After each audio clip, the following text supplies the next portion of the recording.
Hallo, liebe Leute, was geht ab? Oi, meus queridos, tudo bom com vocês?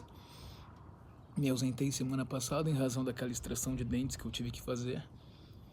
A cicatrização foi boa, mas logo em seguida eu mordi a língua, então eu fiquei mastigando só com o lado da boca. Eu vou até conter o riso, que senão vocês vão ver o buraquinho aqui, porque agora isso é o processo de juntada dos dentes, isso é demorado, tá? E posteriormente eu ainda vou fazer 2 extrações. Faz parte, né? Porque com o tempo a gente sabe que, né? Vai chegar, a gente vai amadurecendo, então pelo menos quando a cara começar a cair, você solta aquele sorrisão que eu vou branquear ele, pelo menos vai ter alguma coisa para mostrar, não é? E eu ainda por cima tive uma dor de garganta tão forte, a mais forte já dos últimos 5, 10 anos, ainda estou me recuperando, tá? Então não posso falar muito, me desculpem aí a minha voz, eu ainda estou um pouco rouco, né? Mas vamos lá. É Páscoa, né? Feliz Páscoa para vocês. Os alemães dizem Frohe Ostern, né? Frohe Ostern. Eu gosto muito da língua alemã e gosto muito da língua portuguesa também. Acho uma das mais belas que existem, uma das mais ricas, né? E eu estava pensando aqui sobre o significado disso e o que isso sempre significou para mim. Porque eu nunca tive muita noção do que significava, né? Porque a minha relação com o cristianismo era com base no que a igreja mórmon passava para mim, nos ensinamentos de Joseph Smith e seus asseclas e seus seguidores, né, e aqueles que o sucederam. E dentro de uma organização fechada, hermética, onde tudo é muito previsível, você vive em meio à previsibilidade, você não vive no mundo real. Lá eles têm respostas para tudo, eles explicam para você de onde a gente veio, por onde a gente vai, o que estamos fazendo aqui, a nossa missão e tudo mais. Então você vive em meio à previsibilidade. E é muito difícil questionar, é muito difícil entender para além daquilo ali, né? Principalmente quando a gente nasce lá dentro, como foi meu caso.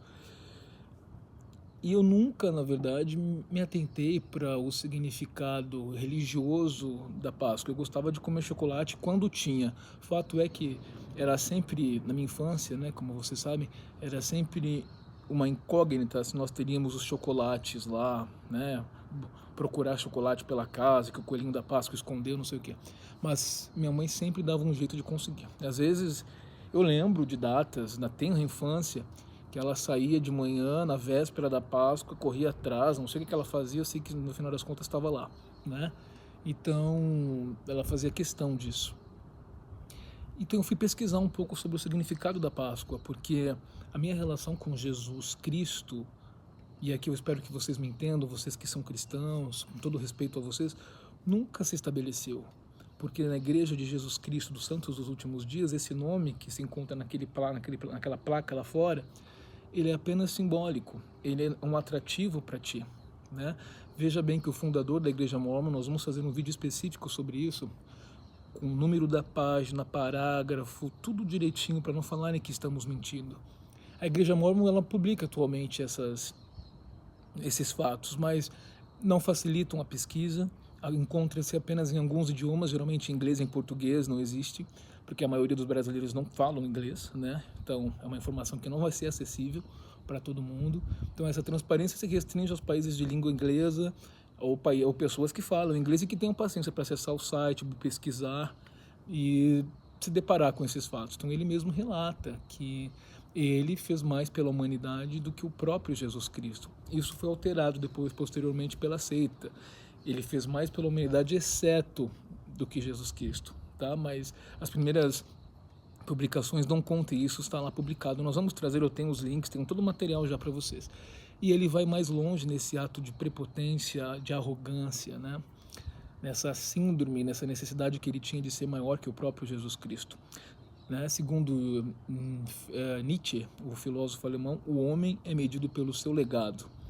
Então, eu vou morrer, daqui a 3 dias ninguém lembra mais. Né? Agora, se eu me tornar lá uma pessoa eminente, importante, de nome, eu vou ser nome de rua, nome de cidade, nome de museu, é um legado que tu deixa, eu deixo um livro, deixo uma obra, né? E essa foi a grande ambição de Joseph Smith. E ele vai mais longe, ele disse que ele poderia se gabar, ele disse com essas mesmas palavras, se gabar de que ele foi o único homem que conseguiu manter uma igreja unida, porque os próprios seguidores de Cristo o abandonaram, né, no momento em que ele foi crucificado. Houve uma dispersão ali, porque as pessoas temiam que elas também serem condenadas àquela morte terrível, né, em meio à multidão, enfim, e que os seguidores dele jamais o abandonaram, né? Isso é um fato que contraria totalmente o cristianismo. Isso mostra que o mormonismo não é cristão, né? E aqui eu raciocinando de acordo com, né, com a ideia de cristianismo mesmo, tá? Nossa, esfriou um pouco agora. Ei, secou tudo aqui. Então, eu resolvi pesquisar um pouco sobre o significado disso. Eu nem sei se eu devo tomar esse chá quente, porque minha garganta não está muito legal. Deixa eu ver aqui.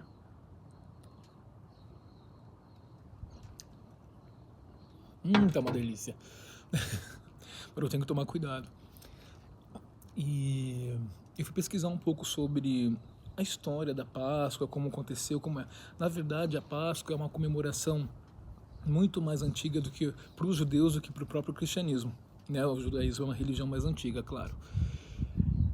E ela já vem sendo comemorada desde então, antes mesmo de Jesus Cristo, né? A gente sabe que aqui comemora-se a ressurreição de Cristo. Ocorre que, na verdade, ela começa sendo com a história dos judeus que foram escravizados pelos egípcios. Isso é relatado no livro de Êxodo, no governo do faraó Ramsés.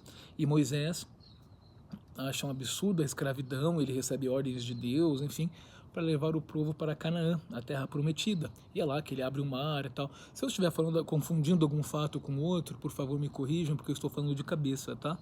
E é claro que a gente comete alguns equívocos. E liberta esse povo, né? Então, esse é o sentido inicial da palavra libertação, da Páscoa, era a libertação da escravidão, libertar-se da opressão, do jugo do povo egípcio, né? Posteriormente, entre Moisés e Jesus Cristo, há uma data aproximada de 1.200 a 1.500 anos, não é muito precisa essa data.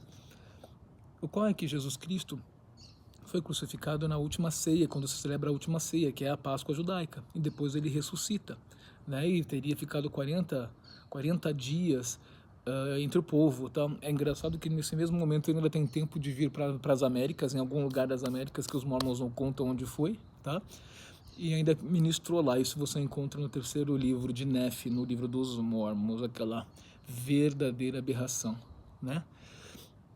Veja bem, a minha análise aqui não é alguém que um belo dia resolveu falar mal de uma religião, como alguns de vocês não conhecem a trajetória do canal, a proposta do canal, e falam, ele está falando mal de religião. Não, eu estou expondo aqui um ponto de vista balizado em uma história de vida. De toda maneira, a nossa análise ela é impessoal e analítica, a nossa abordagem é analítica. Tá? Eu nunca citei nomes, eu nunca trouxe ninguém aqui, eu nunca expus ninguém aqui. Tá? Não é alguém que um belo dia, nossa, essa religião é estranha, eu vou falar mal dela. Minha mãe teve 33 anos de mormonismo, aliás, ainda está, porque ela não se resignou. Chegou até a pegar o documento para resignar, mas aí depois começou a pandemia, depois a doença dela, que aliás, graças a Deus, está muito bem. Enfim, então ela continua afiliada ao mormonismo, né? Embora não frequente. Então,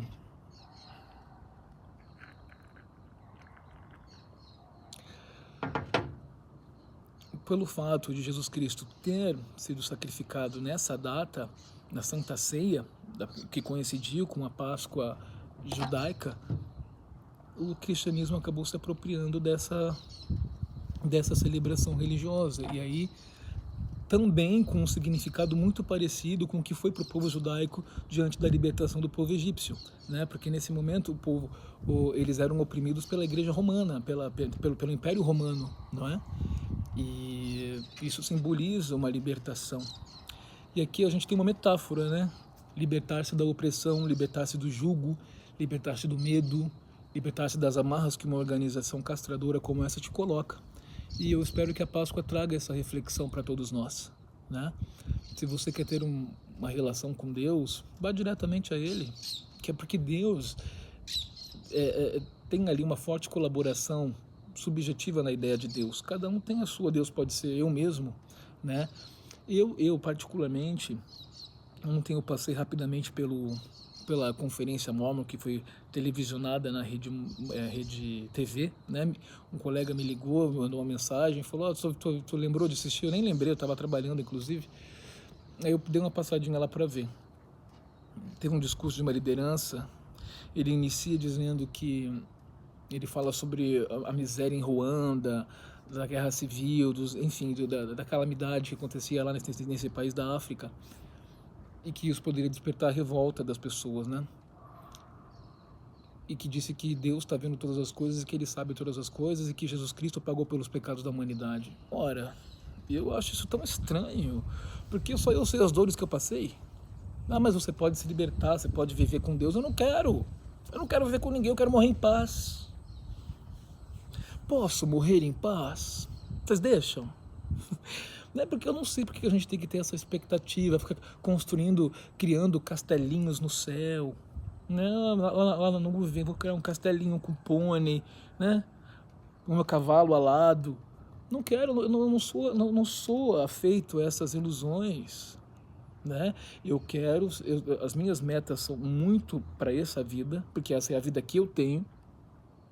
Sou uma pessoa ambiciosa, gosto de correr atrás e não saio daqui sem conquistar o que eu quero. Isso, e olha que eu já andei bastante aí nesse caminho, né? Só eu sei de onde eu vim. Agora, eu nunca tive esse apreço por essa ideia de que não, as misérias do mundo estão além da nossa compreensão. Deus está vendo, Ele vai compensar cada pessoa. Isso é um absurdo. Isso é para fazer as pessoas se conformarem. Olha o estado que a gente vive hoje com a nova diáspora árabe, né? Milhões e bilhões de pessoas refugiadas, né? Os sírios, por exemplo, Líbano, Arábia Saudita, Turquia, países em volta que receberam milhões de sírios em razão da guerra e outros conflitos armados que acontecem no mundo. E aí vem alguém aqui e diz, não, hoje é a melhor fase da história da humanidade. Para quem? Para quem? Todo mundo está recebendo isso? Esse crescimento é homogêneo, que eu tenho que estudar história porque eu não estudei a história. Até que ponto, hoje vive-se muito mais, vive-se bem? Vive-se bem? Claro, né? Eu vivo, de fato eu vivo bem, eu não vou negar. Talvez você também viva, e os outros? Está todo mundo vivendo bem? É concedido o mínimo essencial, o mínimo necessário, o mínimo vital para todo mundo? E esses conflitos absurdos, que na verdade a gente sabe as razões políticas, né, que motivam essas invasões de países, as guerras e tudo mais, né? Sempre tem um viés econômico, um viés político, né? E esse homem, que eu não me lembro agora o nome dele, fez as pessoas se conformarem, olha, eu não tenho uma explicação, mas Deus está vendo tudo, Jesus está no controle de tudo. Eu acho temerário, por isso que eu tenho uma certa dificuldade. Esse é um ponto. O segundo ponto é que a minha criação religiosa, entre aspas, me distanciou muito da ideia de cristianismo. Eu não me dava conta disso, mas me distanciou de uma forma abissal. Né? A gente acredita que está ali dentro, que a nossa salvação depende daquilo, eles se colocam na tua vida como essenciais, sem eles você não pode viver, sem eles você não pode ser feliz. Aquilo, a fé sem obras é morta, então você precisa produzir para Deus ver as suas obras, você precisa pregar para os mormons, você precisa fazer uma série de coisas, cumprir todo o currículo, casar, ter um monte de filho, porque eles mandam você parir, mulher parir filho até adoidado, não interessa se tem condições, se não tem. É colocar filho no mundo para perpetuar a seita. É uma ótima tática para perpetuar as seitas, né? Os sistemas.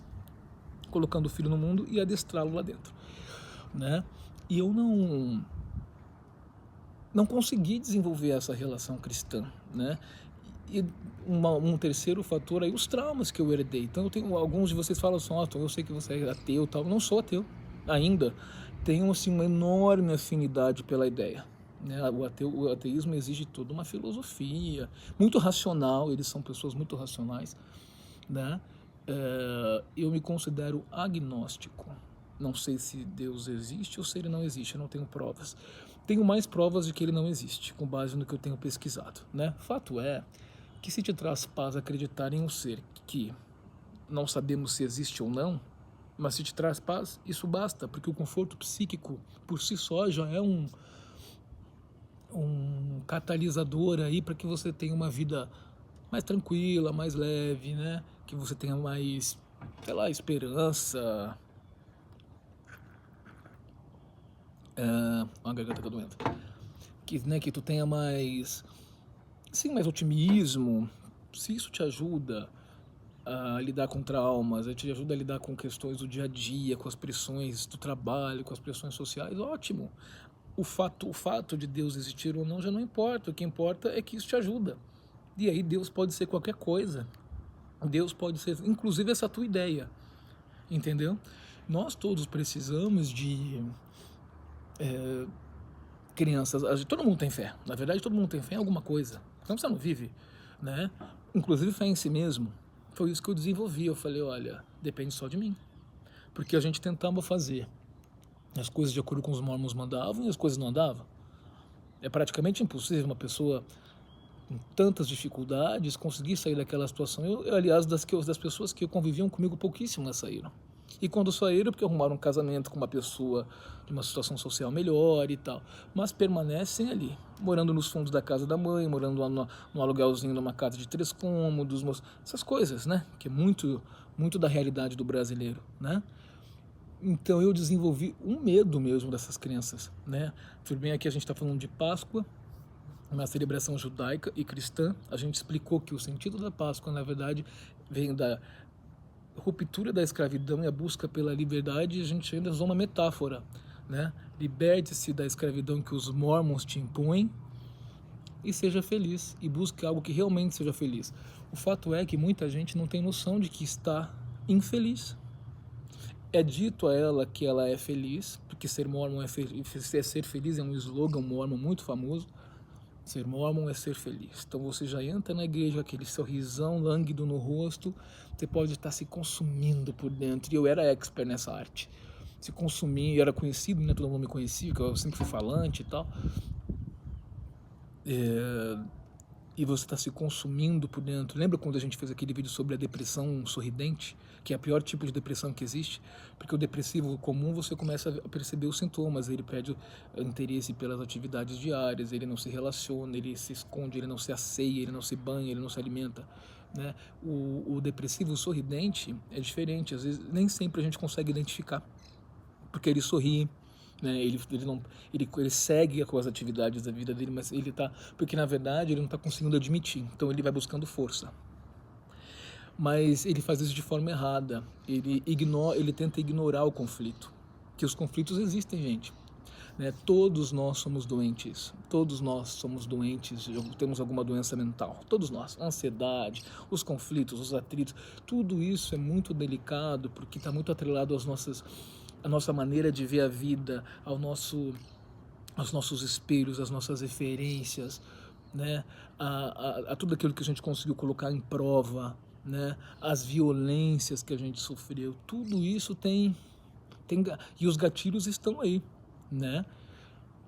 Então há uma repercussão psicológica muito grande.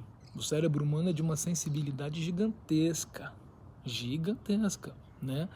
Então eu entendo a necessidade das pessoas de buscarem o respaldo da fé cristã, por exemplo, aqui no Ocidente, embora eu ache muito reducionista as pessoas né, abraçarem religiões sem fazer antes uma investigação sobre o que é religião, como é o cristianismo se aplica no mundo afora, como isso é visto no Oriente, né? Porque aqui nós temos, aqui no Ocidente é o cristianismo, depois você tem o judaísmo, depois você tem o hinduísmo, você tem o islamismo, as grandes religiões e inúmeras outras no mundo afora e geralmente muito atreladas à cultura local, né? Eu não sei o que está acontecendo, eu estou tomando devagar, mas está acabando rápido aqui. É que assim, a erva ela vai inchando se você não bebe, e aí ela suga. Erva mate, tá? Erva mate. Que eu falei erva, vai que vocês pensam outra coisa. Então, é compreensível de certa forma essa busca das pessoas por um respaldo, né? Mas o mais interessante é que você pode viver bem a sua maneira e ter uma relação e ter suas crenças. Todo mundo vai usar, todo mundo tem fé, gente. Todo mundo tem fé. A pessoa que não tem fé, ela já está provavelmente num estado de depressão, de abandono, de autoabandono, de autonegligência, né? Porque a gente tem projeto, todo mundo que tem projeto de vida tem fé. É que a gente não usa a palavra fé, eu chamo de projeto mesmo. É meus projetos, minhas metas, meus objetivos. Mas para alcançar, a gente usa da fé, né? Eu tenho fé que eu consigo chegar lá. Mas eu não uso o termo, eu acredito que eu chego lá porque eu vou fazer por onde, eu não fico esperando a providência divina. É isso que eu tenho um certo receio, da pessoa achar que Deus vai resolver magicamente a vida dela, né? E, e ela vai ficar ali inerte e basta, porque ela já orou, rezou, deu dízimo na igreja, deu o dinheiro do jejum lá pros mormons e tá tudo certo. Isso não acontece, gente, né? Então que fique aí o nosso recado, né? Que essa data seja uma data de reflexão para você que ainda vive sob o jugo do mormonismo, que não se sente bem lá dentro, porque esse canal é voltado para quem não se sente bem lá dentro, que isso te ajude a se desapegar, né? A se reencontrar consigo mesmo e se libertar da escravidão, assim como foi a Páscoa egípcia e assim como simbolizou a Páscoa para os próprios cristãos, né? Tudo bem, eles comemoram a ressurreição de Cristo, mas ali também há uma ruptura, né? Porque, veja bem, a opressão do Império Romano, né? Tudo isso se enfraquece com a ressurreição de Cristo, né? E a gente se pergunta, os mormons são mesmo cristãos? A gente colocou aqui que o profeta mormon, veja bem, Joseph Smith, ele não é apenas um profeta, como ele adora escrever lá nos livros de Isaac, Abraão, não sei mais quem. Ele é o profeta, tá? Ele é o maior profeta que já existiu, segundo os mormons relatam. Ele é o mais importante de todos porque ele foi usado, foi instrumentalizado por Deus para restaurar a verdade há 14 séculos retirada da terra. A época da a fase sombria, né, que a verdade foi retirada porque os apóstolos foram mortos e tudo mais. E ele então recebeu essa incumbência e faz dele o profeta mais importante da história da humanidade. É complicado escutar isso, né? De uma pessoa cuja índole é questionável, de uma pessoa cujas profecias não se realizaram. Ele prometeu que Missouri seria a terra prometida e não foi. Ele profetizou 2 datas para a chegada para a segunda vinda de Cristo que também não aconteceram. Enfim, fez uma série de profecias que não aconteceram, né? Assim como esse profeta atual, né? Porque os anos se passaram, 191 anos se passaram desde a fundação do mormonismo. E até hoje eles não fazem profecias. E se dizem que falam com Deus face a face. Eu fico pensando, não seria estratégico para Deus, já que ele quer levar a verdade aos homens, que o profeta faça coisas milagrosas, como acontecia na Bíblia, segundo relatos, né? Claro que eu não acredito nesses milagres, mas o relato bíblico traz isso e isso é para a gente se comunicar aqui, né? Usando como base o argumento deles, tá? Nossa, se eu sou Deus, eu quero que as pessoas aceitem, eu vou facilitar. Então, o homem que eu escolhi para falar comigo, o meu mandatário aqui, o meu procurador, eu vou dar esse poder a ele. Eu vou dizer, olha, profetiza aí a Covid-19 e profetiza a cura também. Aí o cara ia fazer um sucesso tremendo. Aí seria recordes e recordes e recordes de batismos, pode ter certeza, não é? Mas isso infelizmente não acontece, não é? É isso aí, minha gente. Que a Páscoa tem um outro significado agora. A libertação da escravidão. E não há a menor necessidade de sentir medo. As dores existirão sempre, os prazeres também, tá? Claro que quando a gente está fora das amarras do mormonismo, a gente sente o prazer com mais tranquilidade, a gente se libera mais, a gente se solta mais, a gente relaxa mais. Enfim, é um ganho que você vai ter, né? Mas não vale a pena a gente dedicar tanto esforço em nome de uma causa que simplesmente não aprova.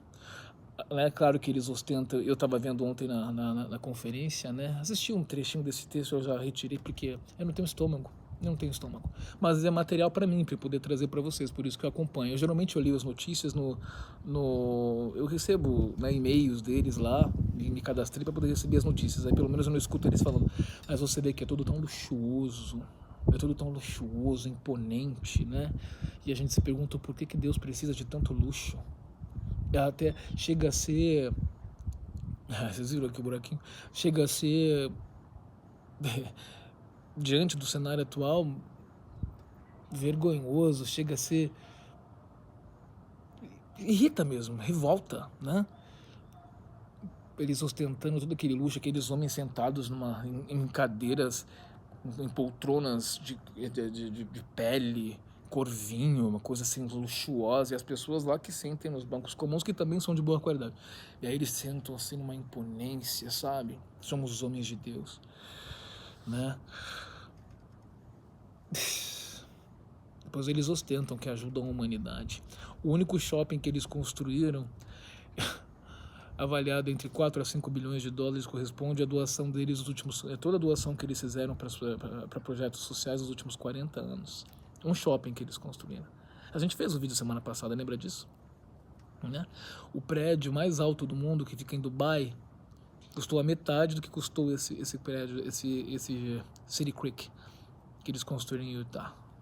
E eles se dizem cristãos e caridosos. A Páscoa atua aí, não é?